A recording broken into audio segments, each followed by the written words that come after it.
আপনার জন্য এবারের প্রশ্ন, আল্লাহু আকবার। হে আমাদের পালনকর্তা, আমাকে, আমার পিতা মাতাকে এবং সব মুমিনকে ক্ষমা করুন যেদিন হিসাব কায়েম হবে। দোয়াটি কোন সূরায় বর্ণিত হয়েছে? ক সূরা লোকমান, খ সূরা ইব্রাহিম, গ সূরা ইসরা, ঘ সূরা আল আনকাবুত।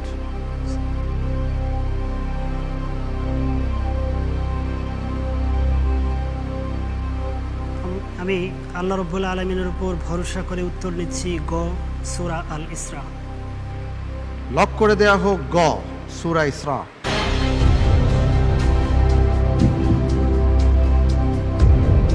আপনার উত্তরটি সঠিক হবে। উত্তর হবে খ সূরা ইব্রাহিম।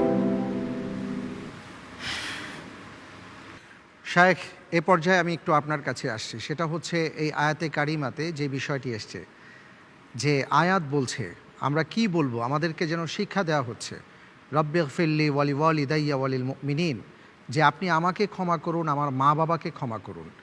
এই যে মা বাবার জন্য দোয়া করা বা সন্তান সন্ততির জন্য দোয়া করা, পরিবারের জন্য দোয়া করা, এই বিষয়টি আমাদের সমাজ থেকে যেন হারিয়ে যাচ্ছে। আমরা দোয়ার জন্য অনেকের কাছে যাচ্ছি, অনেকের কাছে গিয়ে তাদের কাছে মা বাবার জন্য দোয়া চাচ্ছি, কিন্তু আমরা সন্তান হিসেবে অনেক সময় দোয়া করছি না।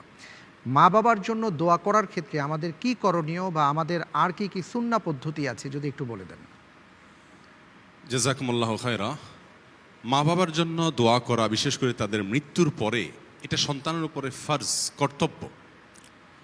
মা বাবার জন্য দোয়া করা মা বাবার মৃত্যুর পরে এটা সন্তানের কর্তব্যের অংশ। রাসূল আকরাম সাল্লাল্লাহু আলাইহি সাল্লাম বহু হাদিসে এই বিষয়ে আমাদেরকে উৎসাহিত করেছেন। আপনি যে আয়াতটি উল্লেখ করেছেন প্রশ্নের মাধ্যমে, আল্লাহ সুবহানাহু ওয়া তাআলা এখানে ইব্রাহিম আলাইহিস সালামের দোয়া উল্লেখ করেছেন। তিনি তার বাবার জন্য দোয়া করেছিলেন। তিনি বলেছেন রব্বিগফিরলি ওয়ালি ওয়ালিদাইয়া ওয়ালিল মুমিনিনা ইয়াওমা ইয়াকুমুল হিসাব। আল্লাহ, যেদিন হিসাবের দিন স্থির হবে, কিয়ামত যেদিন কায়েম হবে, সেদিন আপনি আমাকে, আমার বাবাকে এবং সকল মুমিনদেরকে ক্ষমা করুন। এই আয়াত সহ কোরআনে কারীমের আরও একাধিক আয়াত রয়েছে, যে আয়াতগুলোতে আল্লাহ সুবহানাহু ওয়া তাআলা মা বাবার প্রতি আমাদের যে কর্তব্য সেটাকে স্মরণ করিয়ে দিয়ে তাদের জন্য আমরা কিভাবে দোয়া করবো সে ভাষা পর্যন্ত শিক্ষা দিয়েছেন। আল্লাহ সুবহানাহু ওয়া তাআলা আমাদেরকে শিক্ষা দিয়েছেন আমরা যেন দোয়া করি রব্বিরহামহুমা কামা রব্বায়ানি সগীরা, এই আয়াতের মাধ্যমে এবং আরও অনেক দোয়ার মাধ্যমে। রাসূল করিম সাল্লাল্লাহু আলাইহি ওয়াসাল্লাম ইরশাদ করেছেন, কোনো এক ব্যক্তি তার মৃত্যুর পরে আল্লাহ সুবহানাহু ওয়া তাআলা আলমে বারজাখে, মৃত্যু পরবর্তী জগতে তার রূহ যেখানেই আছে সেখানে তার আমলের কারণে জান্নাতের একটি বিশেষ স্তরে তাকে রাখছেন এবং স্তরের নেয়ামত তাকে দিচ্ছেন। এই অবস্থায় হঠাৎ করে তার স্তর উন্নীত হয়ে যাবে। সে পরিস্থিতি দেখে সে আল্লাহ সুবহানাহু ওয়া তাআলার কাছে আশ্চর্যান্বিত হয়ে বলবে, আল্লাহ, আমার হঠাৎ করে জান্নাতি হিসাবে যে স্তরের নেয়ামত আমার কাছে আসার কথা আলমে বারজাখে, সেটা হঠাৎ করে উন্নীত হওয়ার কারণ কি হতে পারে? আমি তো মৃত্যুবরণ করেছি, আমার আমলের মাধ্যমে আমার জান্নাতের ক্লাসকে উন্নীত করার সুযোগ তো আমার হাতে আর নেই, তাহলে কিভাবে আমার ক্লাস উন্নীত হলো? তখন আল্লাহ সুবহানাহু ওয়া তাআলা তাকে আশ্বস্ত করবেন এবং জানাবেন যে বিদুআই ওয়ালাদিকা লাক, তোমার সন্তান দুনিয়াতে তোমার জন্য যে দোয়া করেছে তার মাধ্যমে তোমার এই গ্রেড উন্নীত করা হয়েছে। আপনার এবং আলোকিতগণ এই অনুষ্ঠানের মাধ্যমে আমি আমাদের সম্মানিত দর্শক শ্রোতা ভাই বোনদেরকে জানিয়ে রাখতে চাই, আমাদের মৃত মা বাবাদের জন্য দোয়া করা এটা আমাদের নৈতিক দায়িত্বগুলোর ভিতরে সবচেয়ে বড় দায়িত্ব। অথচ এক্ষেত্রে আমাদের সমাজের চিত্র হলো, আমরা মা বাবার জন্য দোয়া করি খুব অল্প সংখ্যক মানুষ, সবচেয়ে বড় অংশটি আমরা দোয়া করাই, আর কিছু লোক আমরা আছি দোয়া চাই। তাহলে তিনটা ফরম্যাট আমরা পেলাম: দোয়া করা, দোয়া করানো, দোয়া চাওয়া। দোয়া করা এবং দোয়া চাওয়া এই দুইটা ভ্যালিড। রাসূল আকরাম সাল্লাল্লাহু আলাইহি ওয়াসাল্লামের যুগে বহু মানুষকে দেখা গেছে তার কাছে এসে, নেককারদের কাছে গিয়ে তারা দোয়া চেয়েছেন যে আমার মা বাবার জন্য আপনি দোয়া করেন। এটা দোষের কিছু না, আপনি নিজে দোয়া করবেন, কারোর কাছে দোয়া চাইবেন। কিন্তু দোয়া করানো, এই অপশনটি ইসলামে নাই। দোয়া করানো বলতে আমি মিন করছি এর জন্য একটা বাজেট ঠিক করে আনুষ্ঠানিকভাবে দোয়ার অনুষ্ঠান করা, এটাকে বলা হয় দোয়া করানো।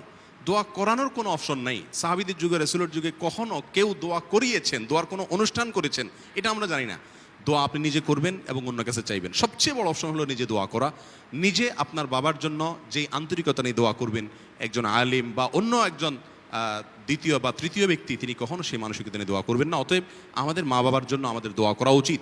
তাদের মৃত্যুবরণ করার পর তাদের প্রতি যে কর্তব্যগুলো রয়েছে, যে কর্তব্যগুলোর মাধ্যমে আমরা তাদের আনুগত্য দুনিয়াতে তাদের জীবদ্দশা যে করার কথা ছিল সেটা করতে পারি, তার ভিতরে অন্যতম এটি। এছাড়াও তার আত্মীয় স্বজন যারা ছিলেন, যাদেরকে তিনি রেখে গেছেন রক্ত সম্পর্কে, তাদের সাথে সদ্ব্যবহার করা, তার বন্ধুবান্ধবদের সাথে সদ্ব্যবহার করা, তার কোনো ওসিয়ত থাকলে সেটাকে পূরণ করা, সেই সাথে তার পক্ষ থেকে সাদাকা করা, এই কাজগুলোর মাধ্যমে আমরা আমাদের মা বাবাকে আমরা সহায়তা করতে পারি। মৃত্যুর পরেও আমরা বিররুল ওয়ালিদাইনের যে বিশাল বড় ফরিজ এবং জিম্মাদারি রয়েছে সেটা পালন করতে পারি।